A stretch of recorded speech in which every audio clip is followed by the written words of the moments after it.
Good afternoon, ladies and gentlemen. Thanks for being here today. It is my pleasure to introduce Secretary of Defense Lloyd Austin and Chairman of the Joint Chiefs of Staff, General Mark Milley.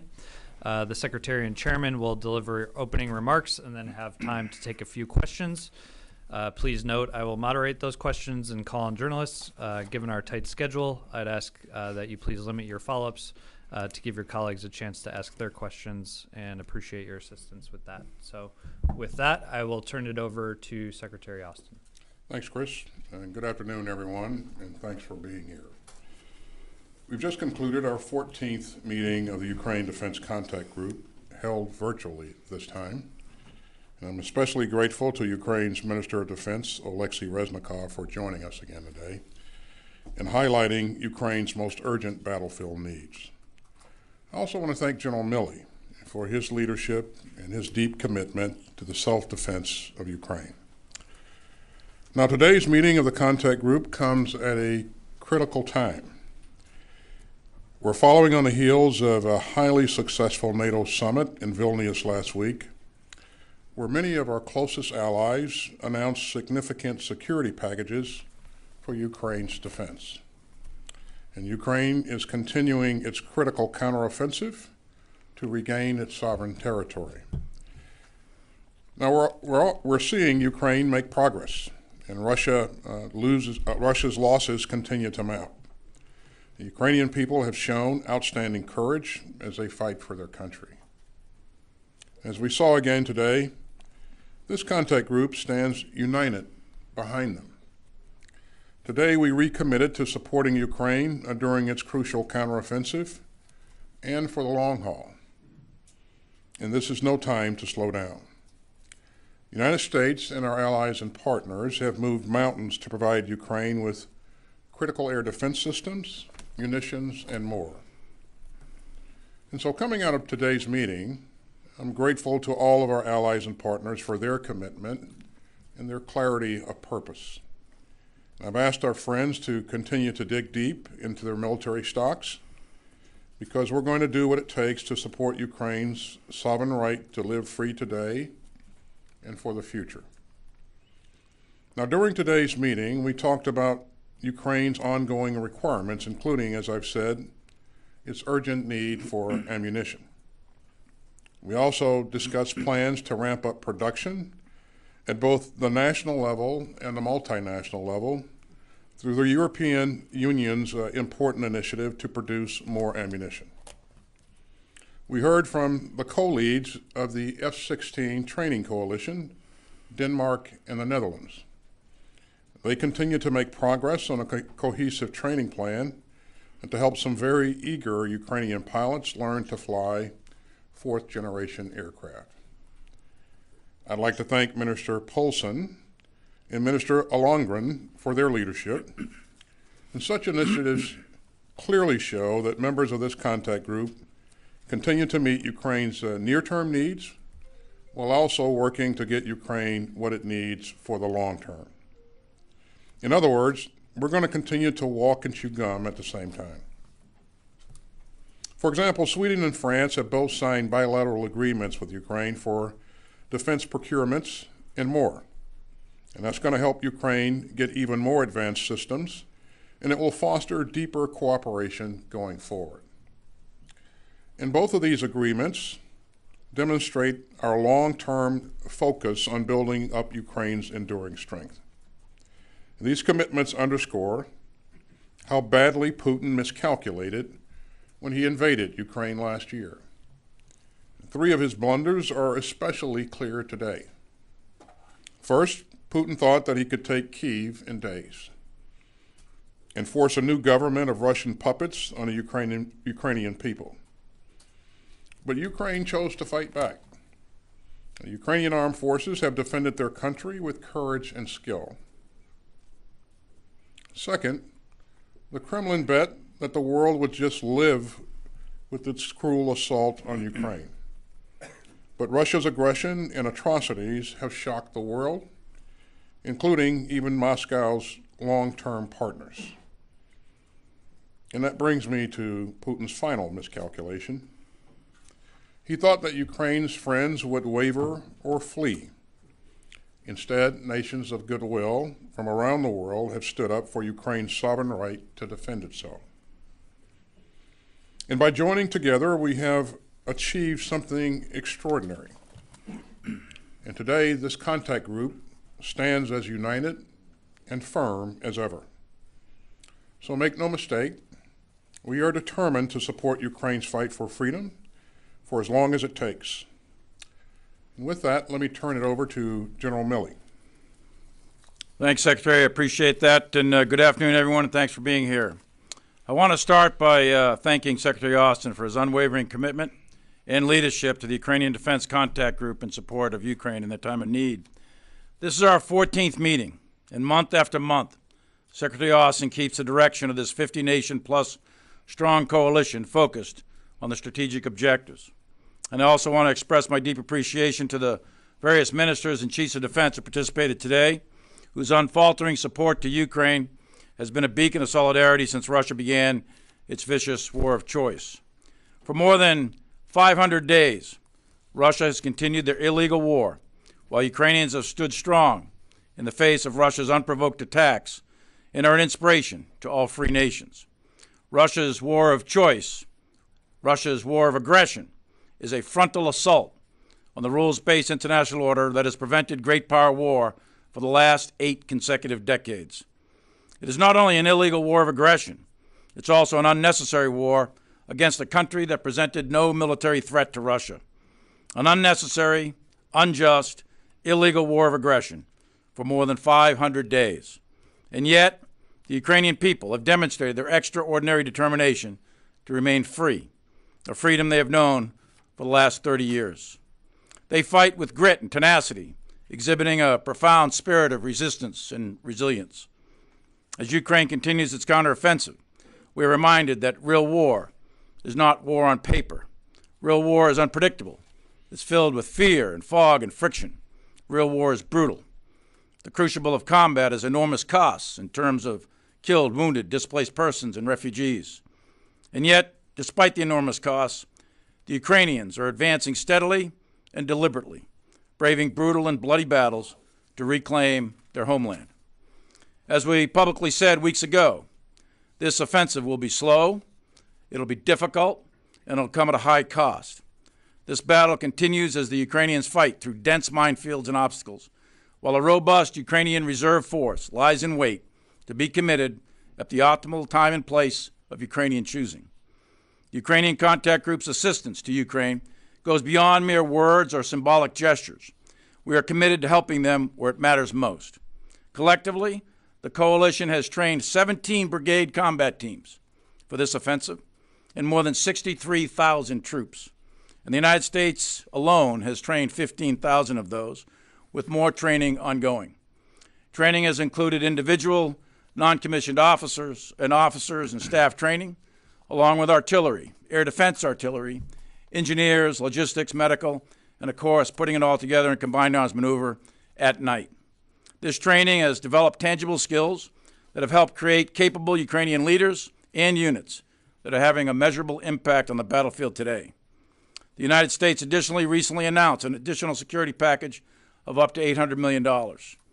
This latest security assistance package includes substantial provision of additional artillery munitions to include HIMARS and air defense weapons such as Patriot missiles.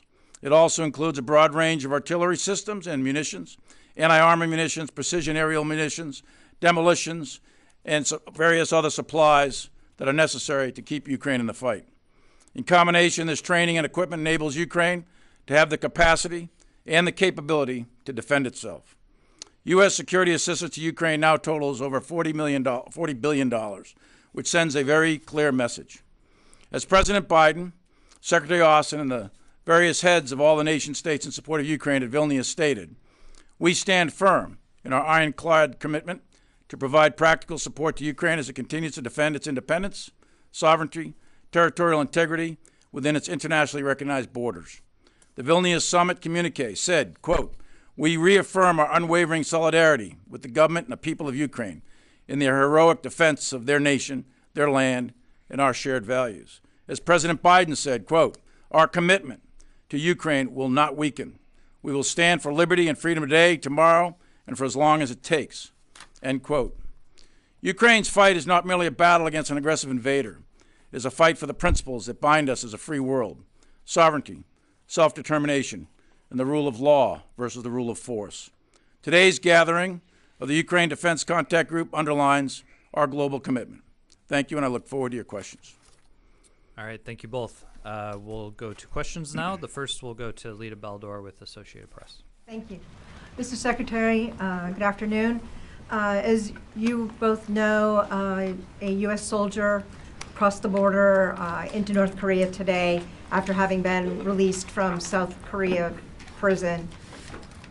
Can you tell us what you know about this case right now? Are the North Koreans forcibly detaining this soldier? Are you concerned about what security breach this could represent? And for General Milley, there have been a recent increase in the number of very aggressive incidents over Syria involving Russia. What do you think has caused this? Is this a result, do you think, of the Ukraine war, pressure on Russia? And does the U.S. need to send more assets to that area? Well, thanks, Lita. Good afternoon. Yeah, what I can confirm, and I would say up front that we're very early in this event, and so there's a lot that we're still trying to learn. But what we do know is that one of our service members who was on a tour willfully and without authorization crossed the military demarcation line. We believe that he is in the BRK custody. And so we're closely monitoring and investigating the situation and working to notify the soldiers next of kin and engaging to address this incident. In terms of my concerns, I'm absolutely foremost concerned about the welfare of our troop. And so we will remain focused on this, and again, this will develop in the next several days and hours, and we'll keep you posted. So. And later on the Syria piece, there is a bit of an uptick, but I wouldn't overstate it too much. I think that our forces have adequate rules of engagement and authorities provided to defend themselves. And the second thing is we have a deconfliction channel. I think you're aware of that. We have a deconfliction channel that CENTCOM operates on a day-to-day basis in order to prevent any sort of incident or escalation. We're monitoring it very closely. As to the reason why the little bit of an uptick, I'm not really certain. We've got analysts trying to figure that out. I don't know if it's connected to Ukraine or not. Right now, there's nothing to suggest that it is. But we are adequately protected, and our focus is always on our own force protection. Does the U.S. need to put more forces in that region, considering a lot have been shifted to Asia? We've got adequate capabilities to defend ourselves. All right, thank you. Second question will go to Idris Ali with Reuters. Thank you. Chairman Milley, we're now entering the 5th week of the counteroffensive, sort of going into the 6th week, and you publicly have talked about, as have others in the U.S. government, about how the counteroffensive is going slower than expected.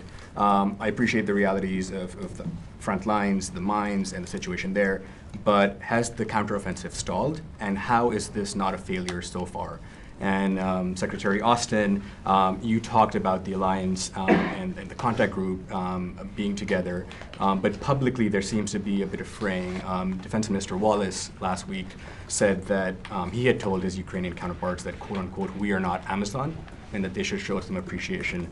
Do you agree with the sentiments that Secretary Wallace expressed? And what exactly do the Ukrainians need to sort of break the front lines in the security zone and make the progress that you had expected them to make? Well, first, thanks, Idris. And I'll answer first, and then the chairman can chime in. You know, we're just back from the summit in Vilnius, and what I witnessed in Vilnius was indeed unity and cohesion. In every meeting that I sat in, and so it's the same thing that I witnessed today as I talked to ministers of defense and chiefs of defense. That unity is still there. There's no question that we have provided Ukraine a lot. We, the international coalition, Ukraine is in a fight, and we have to remember that when you're in a fight, you want everything that you can get your hands on, and so that's to be expected. Ben Wallace and I have worked along with coalition partners over the last year or so on this particular issue, and Ben has done a lot to enable and to help the Ukrainian military, and so he's been a great partner. But again, I continue to see unity and cohesion. I continue to hear ministers say that we're going to support Ukraine for as long as it takes. And I heard their leaders say the same thing in Vilnius last week. This is it's about much more than just Ukraine. This is about the rules-based international order. And I think people realize that. People around the globe realize that.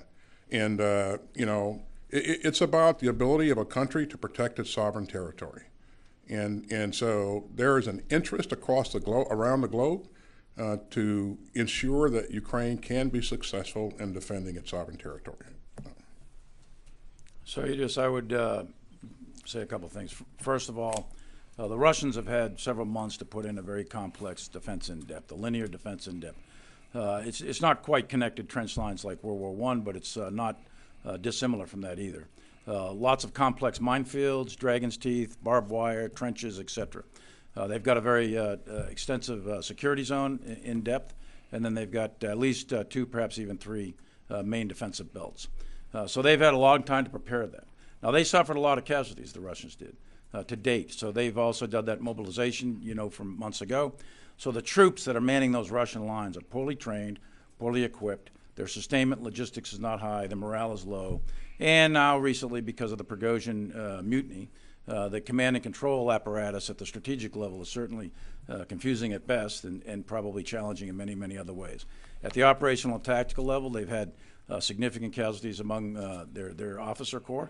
But in addition to that, the recent events of Prigozhin has also led to, and you're reporting it in the media, about various folks being replaced. So the Russian situation is not very good, even though they've been fighting a fight because of the minefields. What the Ukrainians have, though, is a significant amount of combat power not yet committed. And I will not say what's going to happen in the future because that's going to be a Ukrainian decision as to where and when they commit their reserve, etc. Right now, they are preserving their combat power, and they are slowly and deliberately and steadily working their way through all these minefields. And it's a tough fight. It's a very difficult fight. It started about 5 or 6 weeks ago, and the various war games that were done ahead of time have predicted certain levels of advance, and that has slowed down. Why? Because that's the difference between war on paper and real war. These are real people in real machines that are out there really clearing real minefields, and they're really dying. So when that happens, units tend to slow down, and that's rightly so, in order to survive, in order to get through these minefields. So they're working their way through it. It is far from a failure, in my view. I think that it's way too early to make that kind of call. I think there's a lot of fighting left to go, and I'll stay with what we've said before. This is going to be long, it's going to be hard, it's going to be bloody, and at the end of the day, we'll see where the Ukrainians end up vis-a-vis the Russians. And Idris, let me just tag on to what the chairman said. I absolutely agree with everything the chairman said. But I would remind you that this is not over. We continue to generate combat power, training and equipping 3 brigades in Germany right now, and there's other training ongoing around the region, as the chairman pointed out earlier. Countries continue to provide platforms. We talked about the additional Leopards and infantry fighting vehicles that are on the horizon, as well as artillery pieces. And so we're going to continue to generate combat power. We're going to continue to push in additional Bradley fighting vehicles and also Strykers and artillery pieces, and you heard the chairman mention that earlier. So our work continues, and we're going to do everything we can to make sure that Ukrainians can be successful. All right, thank you. Third question will go to Missy Ryan at the Washington Post. I have 2 Ukraine-related questions following up on Idris's. First, Secretary Austin, for you, I wanted to follow up on the G7 statement that came out last week regarding the framework for providing security assurances to Ukraine. President Biden has publicly referenced the Israel MOU model. Do you believe that, is there a possibility that the United States could help Ukraine achieve or secure some sort of parallel qualitative military edge, or could the United States provide a mutual defense agreement to Ukraine as part of that security assurance? And do you expect that it's politically feasible to have the kind of agreement that we have with Israel for Ukraine? And then for you, Chairman Milley,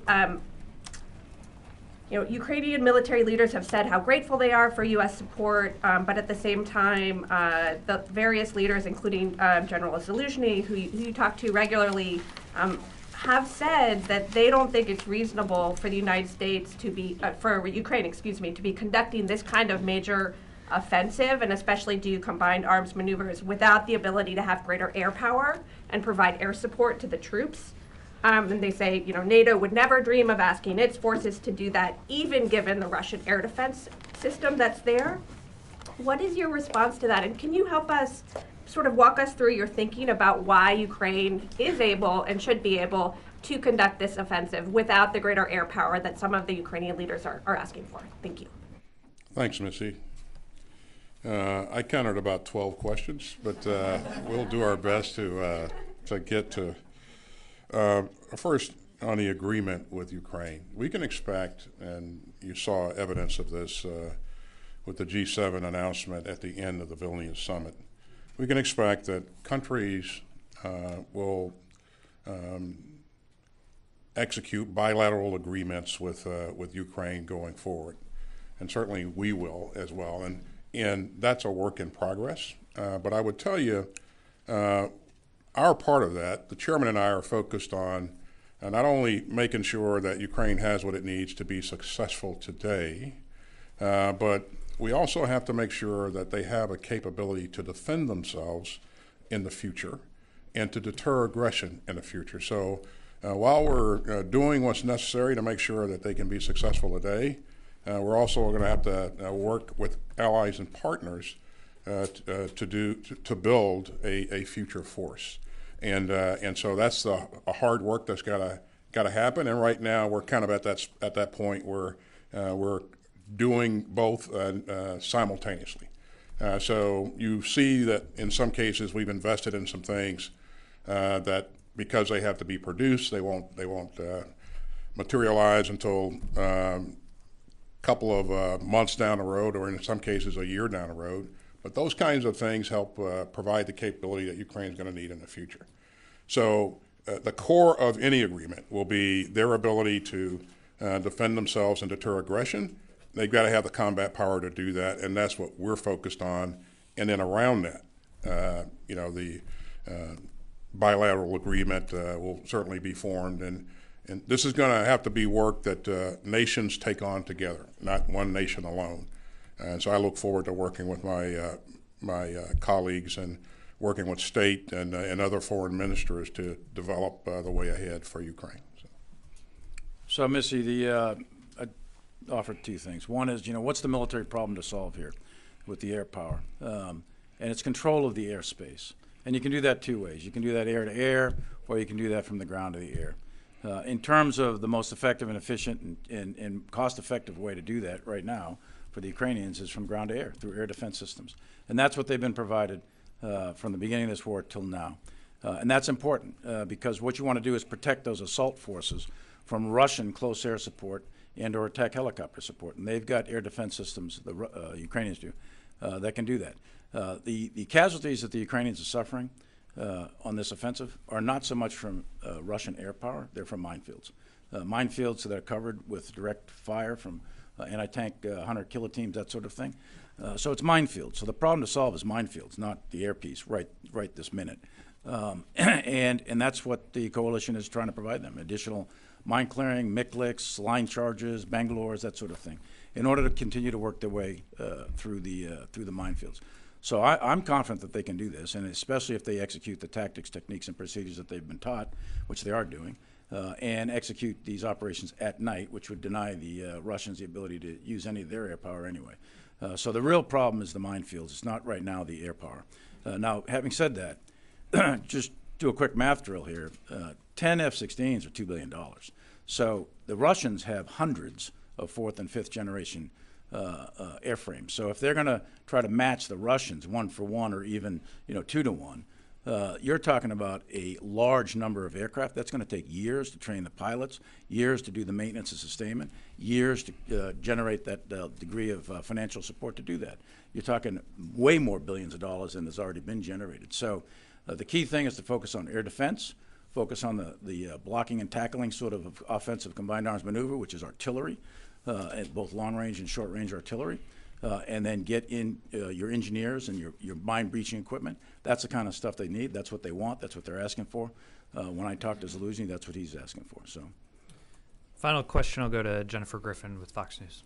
Thank you. Defense Secretary Austin, I'd like to ask you about Senator Tuberville's hold on military nominations. Are you prepared to meet him halfway? And isn't the current policy in violation of the spirit of the Hyde Amendment, even if technically you're not paying for abortions, you're paying for travel for potential abortions? And General Milley, you say that you have enough assets in the Middle East to counter Russia, to deter Russia, but last week Russian planes loitered over the Atanf base where U.S. military personnel are based, and just today, almost daily, they are countering U.S. military aircraft, including a manned aircraft today. Why can't you deter Russia in the Middle East? well, go ahead, Secretary. You can answer the first one. I'll take the second one. Thanks, Chairman. Way to go, Jen. Jennifer, I think we have to keep things in perspective. 1 in 5 of my troops, our troops, are women. They don't get a chance to pick where they're assigned. They're serving their country. They're sacrificing each and every day. And they deserve, in my view, and in the view of our leadership, they deserve to have access to non-covered reproductive health care. And that's what this policy does. It focuses on health care, non-reproductive health care, which includes other things like IVF and some other things. So it's important that that our troops, our women, understand that we care about them, that we understand that they don't get a chance to choose where they're assigned, and so this policy helps them maintain access to that health care. The importance, the health and welfare of my troops is really, really important to me, and we're going to continue to do what's necessary to ensure that they have that access.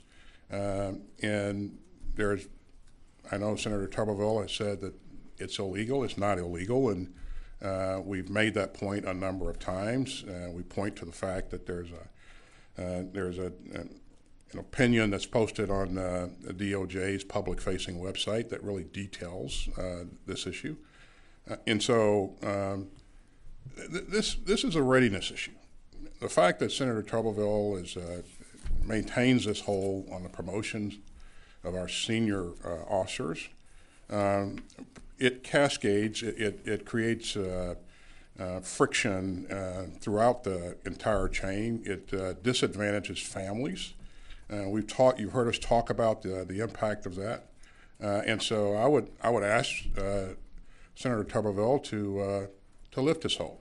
As you think about this, Jennifer, I would imagine our adversaries would look at something like this and be pretty happy that we create this kind of turbulence within our force.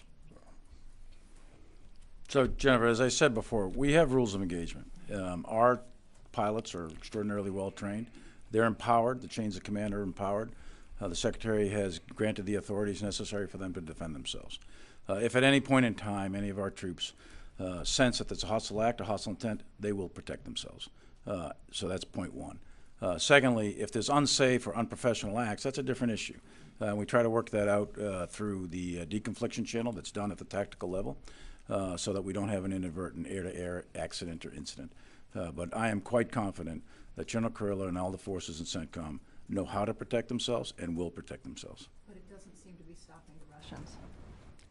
well, it's not going to stop them from flying in the airspace, that's for sure. But if they're hostile act, hostile intent, or if they're acting unsafely or unprofessionally, then we'll work through that. But we will protect ourselves if there's any sort of challenge in that regard. All right, thank you, Secretary Austin and General Milley. That's all the time we have. Thanks, ladies and gentlemen. Thanks, everybody.